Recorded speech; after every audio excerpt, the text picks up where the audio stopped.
찬송가 93장 부르심 사랑하는 게 드리겠습니다.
주의 자비로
사랑과 은혜가 풍성하신 하나님 아버지,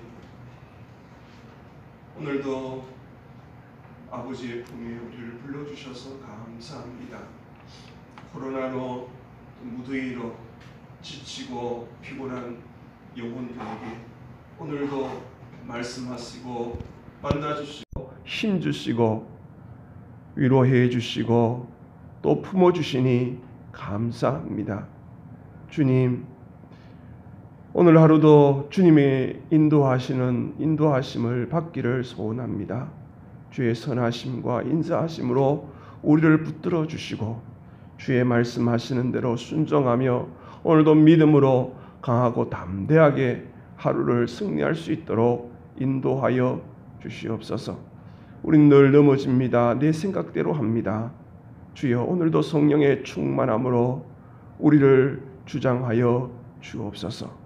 넘어질지라도 오늘도 주의 의로운 오른손으로 우리를 붙드셔서 하나님의 자녀로 세워주시고 하나님의 백성으로 담대하게 살아갈 수 있도록, 당당하게 살아갈 수 있도록 은혜 내려 주시옵소서.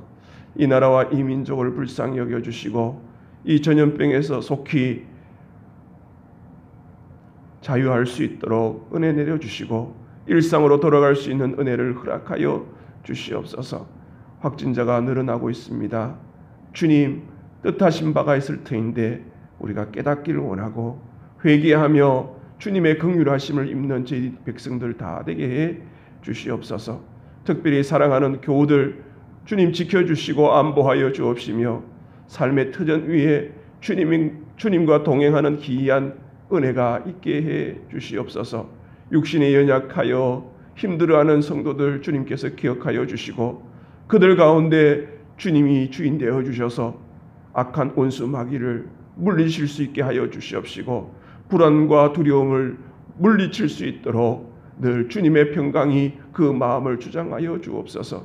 물질적으로 어려워하는 성도들을 위해 은혜를 주시고 주님이 우리의 소망이 되시고 주님이 우리의 세기를 이루어 우리를 인도해 주심을 믿으며 그 귀한 은혜를 경험할 수 있도록 도와주시옵소서. 관계에서 오는 여러 가지 어려움도 있습니다. 주여 지혜를 주시고 주님이 주시는 힘으로 넉넉히 풀어낼 수 있도록 도와주시옵소서. 오늘 하루도 주님 함께해 주셔서 우리가 살아가는 모든 것들 위해 주님의 이름이 드러나게 하여 주시고 하나님께 기쁨이 되는 귀한 삶이 되도록 도와주시옵소서. 저 북한 동포들을 기억하여 주시고 은혜를 내려 주옵소서.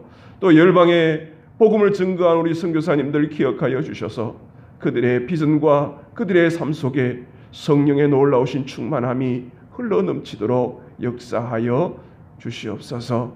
오늘도 말씀 앞에 설 때에 우리의 연약함과 부족함을 고백하며 주님의 사랑과 은혜를 경험하는 시간 되게 해 주시옵소서. 우리의 힘이 되시는 예수님의 이름으로 기도합니다.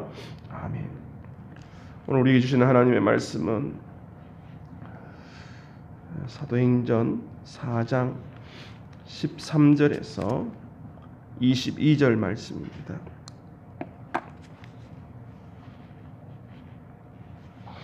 사도행전 4장 13절에서 22절 말씀 우리 한 목소리 같이 읽겠습니다.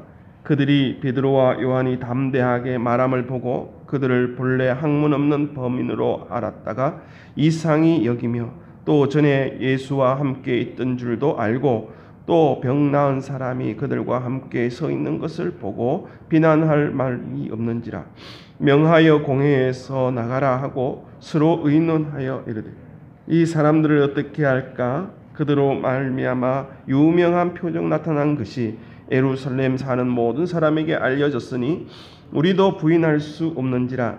이것이 민간에 더 퍼지지 못하게 그들을 위협하여 이후에는 이 이름으로 아무에게도 말하지 말게 하자 하고 그들을 불러 경고하여 도무지 예수의 이름을 말하지도 말고 가르치지도 말라 하니 베드로와 요한이 대답하여 이르되 하나님 앞에서 너희 말을 듣는 것이 하나님의 말씀을 듣는 것보다 옳은가 판단하라.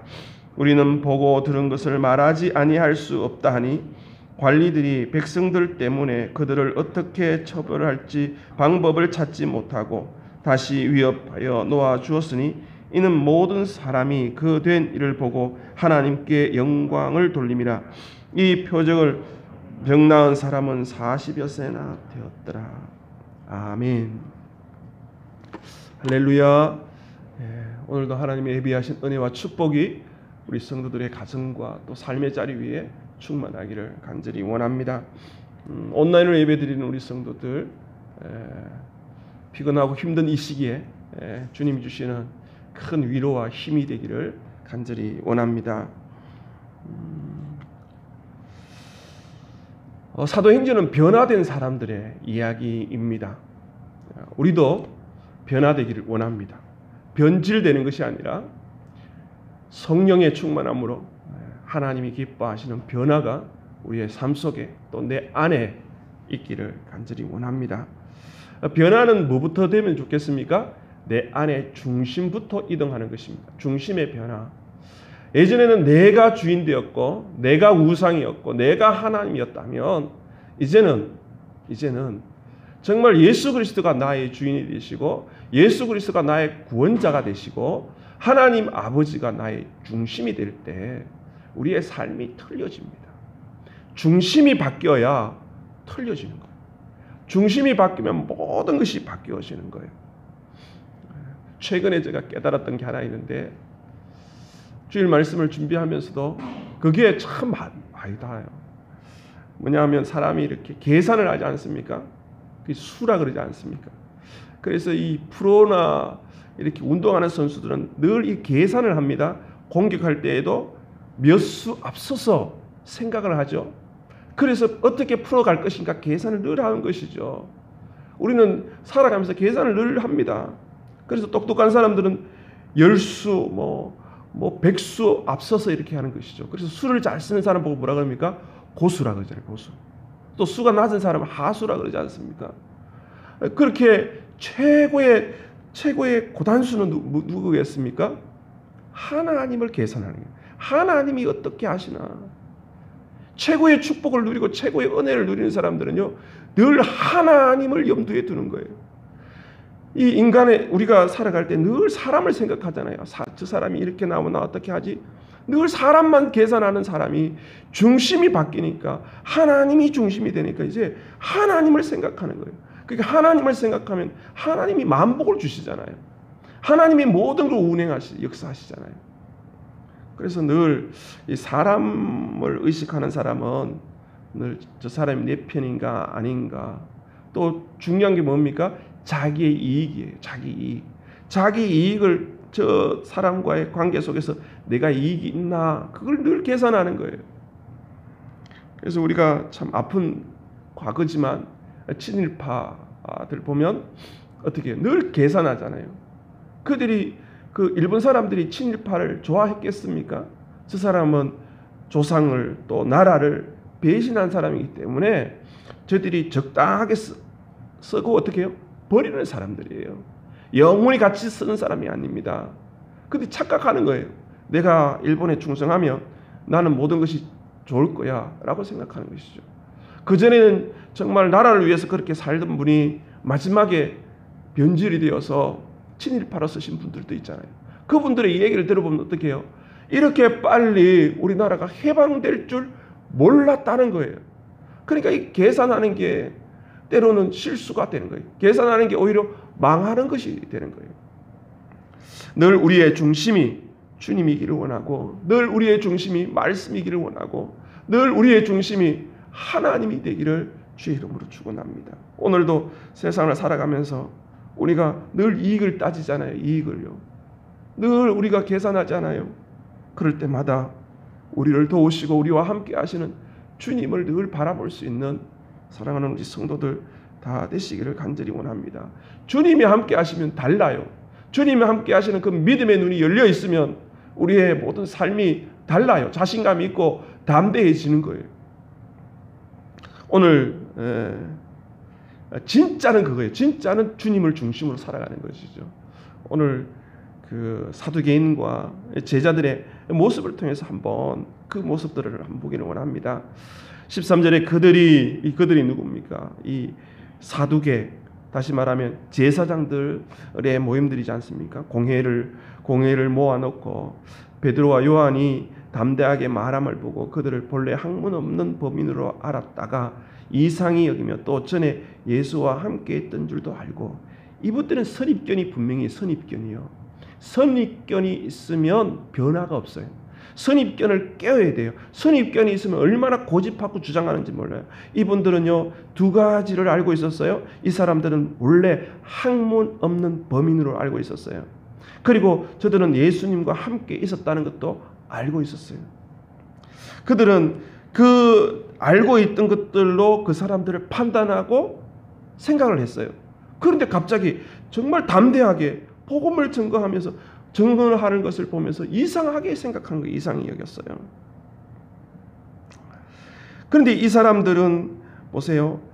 병을 고치고 정말 병나은 사람이 함께 서 있는 걸 보고 비난하고 싶지만, 자기들이 아는 걸 가지고 비난하고 싶지만 비난할 말이 없는 거예요.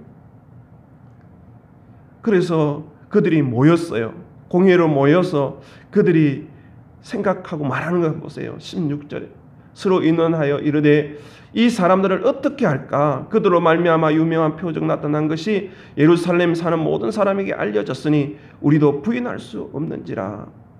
이것이 민간에 더 퍼지지 못하게 그들을 위협하여 이후에는 이 이름으로 아무에게도 말하지 말게 하자 하고. 여러분, 이들의 관심은 어디에 있습니까? 사람들에게 있어요. 민간에 있어요.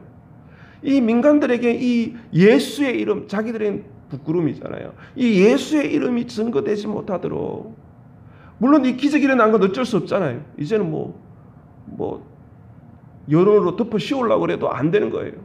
이 사람들은 늘 그래요. 여론을 호도하고요. 어떻게 하면 사람들의 길을 막고 사람들을 어리석게 만들려고 하는 것이죠. 어떻게 하든 자기들의 기득권을 지켜내려고 하는 거예요.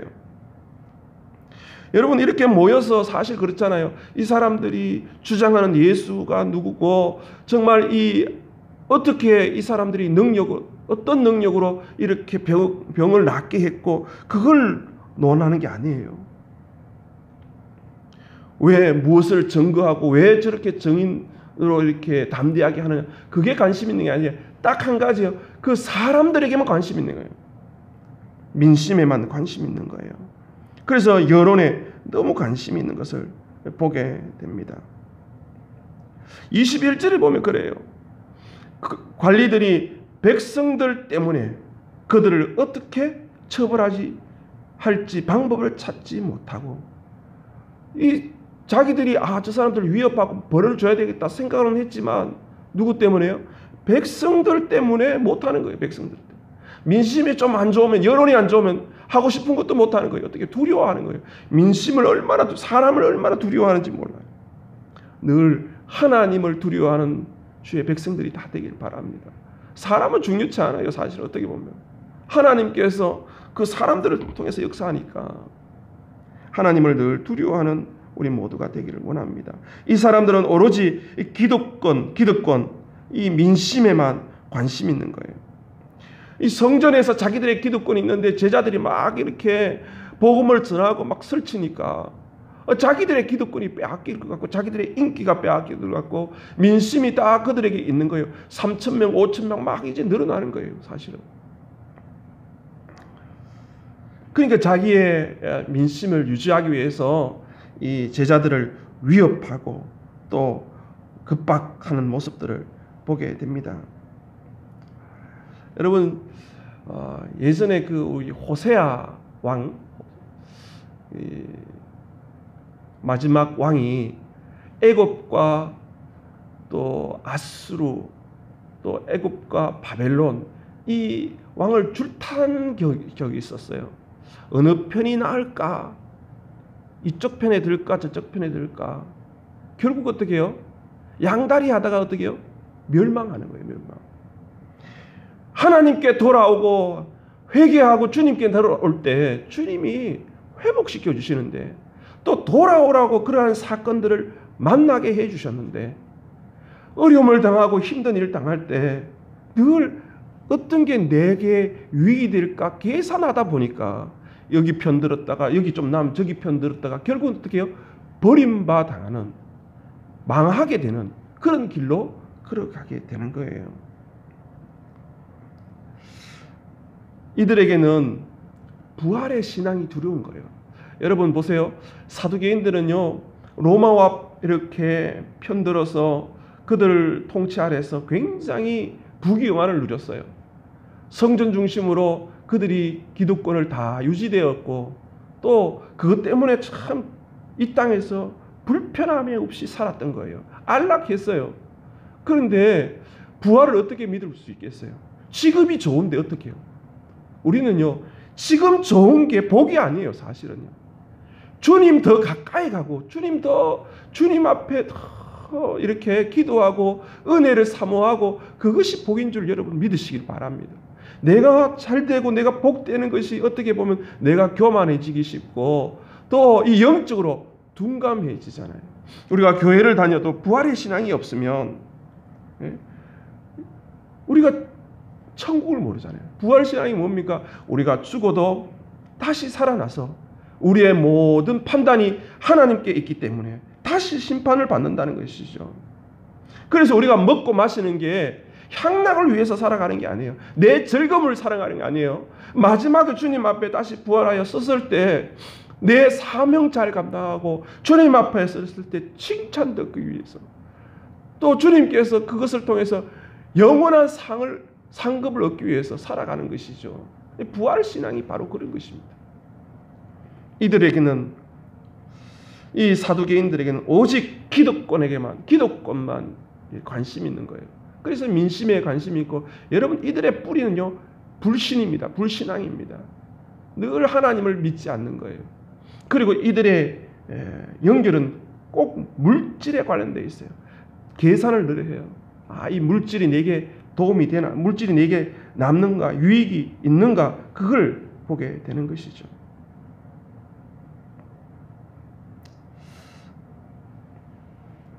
이 사두개인들은요, 공부들을 많이 했어요. 뭐 박사학위도 있고 뭐 요즘 들어서는 그런 거예요. 그렇게 공부를 많이 했는데 영적인 것은 약한 거예요.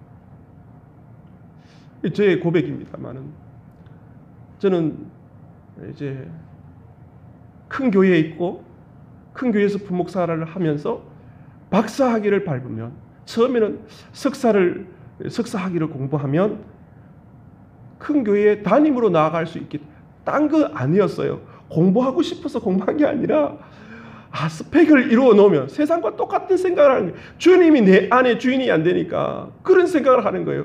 박사학위 밟으면, 박사학위를 가지고 있으면 다른 사람이 나를 인정해 줄 것이고 담임으로 청빙하겠지.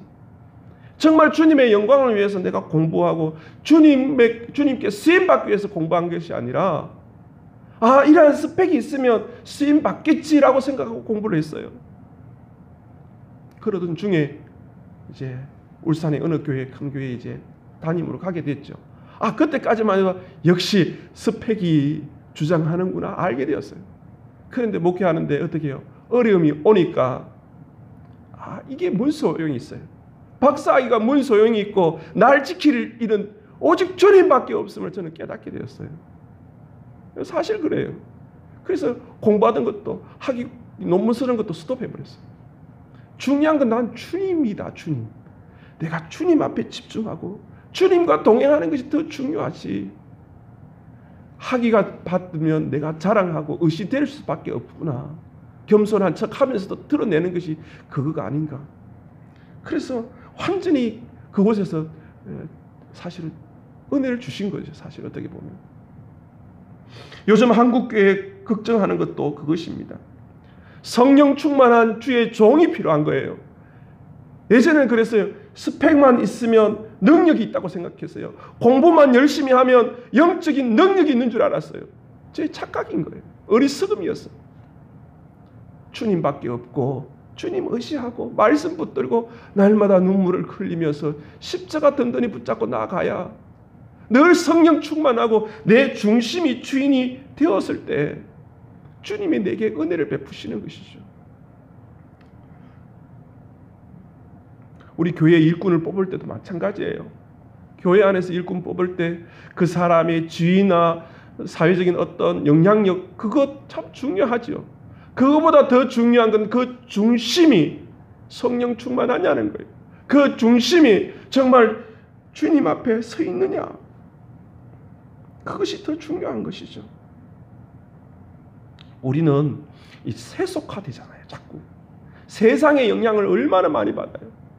늘 말씀이 중심이 되어서 사람 의식하지 아니하고 늘 하나님을 의식하는 우리 믿음의 성도들 다 되시기를 주의 이름으로 축원합니다. 19절에 보니까 베드로와 요한이 대답하여 이르되 하나님 앞에서 너희 말을 듣는 것이 하나님 말씀 듣는 것보다 옳은가 판단하라. 우리는 보고 들은 것을 말하지 아니할 수 없다 하니. 여러분, 하나님 앞에서 저는 여기 크게 다가왔어요. 정말 종교개혁자들 늘 고백했던 콜람데오잖아요. 늘 하나님 앞에서 내가 지금 누구의 소리를 듣느냐는 거예요. 사람의 소리를 듣느냐, 세상의 소리를 듣느냐, 하나님의 음성을 듣느냐. 그게 참 중요한 것이죠. 제자들은 하나님 말씀 듣는 것이 옳다라고 고백합니다. 그들은 학문 없는 범인이었어요. 그냥 평범한 사람이었어요. 어떻게 보면 정말 시골 어부잖아요. 근데 그들이 어떻게 이렇게 담대하게 복음을 전할 수 있었어요? 죽음을 무릅쓰고 이렇게 복음을 증거할 수 있었어요? 다른 게 아니에요. 부활하신 주님을 만나고 그 주님을 만나고 나서 사람이 완전히 바뀐 것이죠. 주님을 바꾸니 주님이 주인이 되니 얼마나 담대해졌어요. 그 다니엘의 세 친구도 마찬가지. 풀무풀에 들어가는데도 두려워하지 않지 않습니까? 다니엘이 사자굴에 들어가는데도 두려워하지 않고 담대하게 나아가지 않습니까? 무엇 때문에 그렇습니까?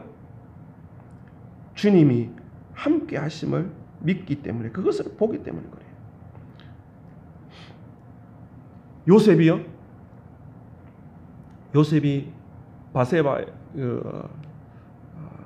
보디발의 아내에게 유혹을 당하잖아요. 그때 뭐라 그럽니까? 내가 하나님 앞에서 어떻게 덕죄하리요? 그래서 우리의 삶 속에 늘 하나님 앞에서 늘 살아가는 거, 이 영적인 민감함으로 살아가는 것이 너무 중요한 거예요. 사람을 의식하는 것은 사람 앞에서 살아가는 거예요.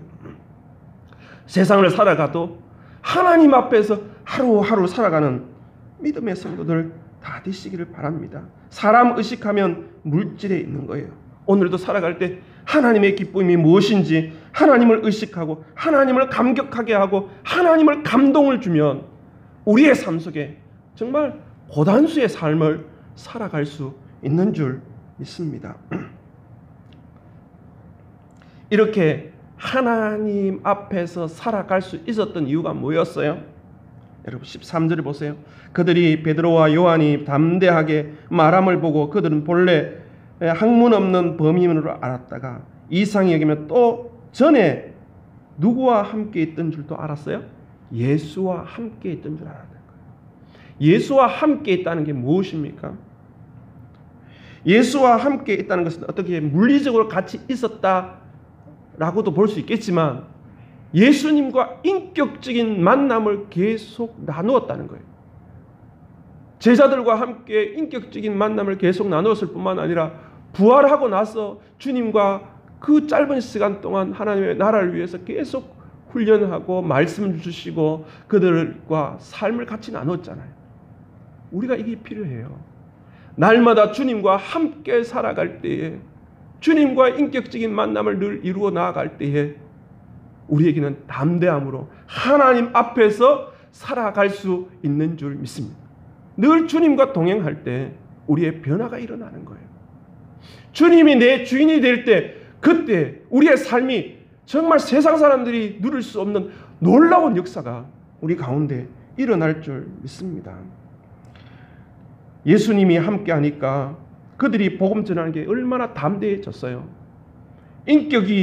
인격적으로 늘 교제를 하니까 달라진 거예요. 여러분, 복음을 전하더라도 인격적으로 전해야 돼요. 입술로만 전하면 말로만 끝나는 거예요.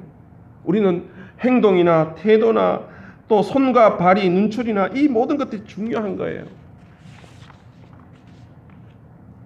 그렇습니다. 오늘 예배를 드릴 때에도 주님을 만나는 인격적인 만남이 있기를 주의 이름으로 축원합니다. 예배 가운데 임재하시는 주님을 만나는 것, 말씀을 들을 때 깨달음이 있고 말씀을 들을 때 감동이 있어서 우리의 감정이 움직일 뿐만 아니라 우리의 손과 발이, 우리의 삶이 변화되고 또 결단하고 적용하는 그러한 귀한 은혜가 우리 가운데 있기를 원합니다. 교회 안에서도 늘 주님을 만나고, 여러분 교회 안에서 사람 만나는 것도 참 중요합니다. 어떤 사람을 만나느냐 중요해요. 하나님을 만나고 영적으로 깨어서 늘 주인이 바뀐 사람과의 교제는 그 사람의 만남을 통해서 변화가 일어나요. 그러나 그렇지 못한 사람을 만나면 변질이 되어버리는 거예요. 세속화가 되는 거예요. 그래서 교제도 늘 조심해야 하는 거예요. 그래서 교회에 늘 주님을 만나고 주님을 만난 사람과 함께 교제를 나누면서 오늘도 믿음으로 또 중심을 잡고 하루 힘을 얻어서 승리하는 귀한 은혜가 우리 가운데 있기를 주의 이름으로 축원합니다. 기도하겠습니다. 하나님 아버지, 늘 내 중심으로 살았습니다. 굉장히 이기적이었습니다. 세속화되어서 늘 주님 바라보지 않고 주님 바라본다 하면서도 세상적인 통념과 세상적인 생각들로 살았음을 고백합니다. 용서하여 주시옵소서. 늘 주인이 내 중심이 되어서, 주님이 내 중심이 되어서 복음을 증거하는, 담대하게 복음을 증거하는 삶이 되게 해 주옵소서. 오늘도 성령 충만하여서 내 안에 계신 주님과 친밀한 교제를 나누는 귀한 하루 되게 해주시고, 주님과 함께 동행하며 믿음으로 승리하는 귀한 성도들 다 되게 해 주옵소서. 코로나에서 우리를 지켜주시는 예수님의 이름으로 기도합니다. 아멘. 하늘에 계신 우리 아버지, 아버지의 이름을 거룩하게 하시며 아버지의 나라가 오게 하시며 아버지의 뜻이 하늘에서와 같이 땅에서도 이루어지게 하소서. 오늘 우리에게 일용할 양식을 주시고 우리가 우리에게 잘못한 사람을 용서하여 준 것, 우리 죄를 용서하여 주시고 우리를 시험에 빠지지 않게 하시고 악에서 구하소서. 나라와 권능과 영광이 영원히 아버지의 것입니다. 아멘.